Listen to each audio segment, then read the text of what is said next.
Grand-papa a grand remè bay blague et yo remè fait blague. M'pot ko dou non, qui ça yo fait en damier?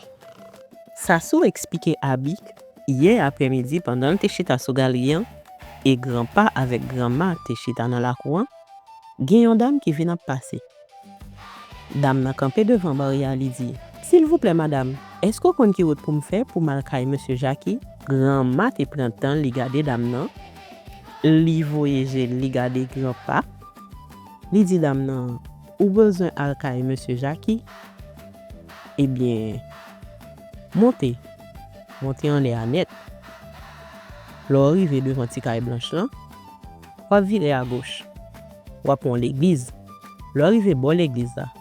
Ou prendre une dame qui chita dans café ou une pistache, ou continuer monter.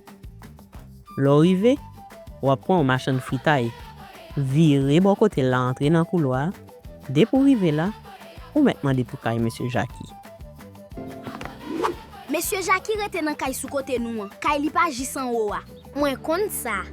Et les ti dam nan te finale, m'talman de Grenade pour qui sa li te bay ti dam nan yon mauvais adresse? Qui sa Grenade te répond nous? Li te dim, Sassou, toujours songe ça. Dis bonjour mon très chimé. Dam nan pas dit bonjour.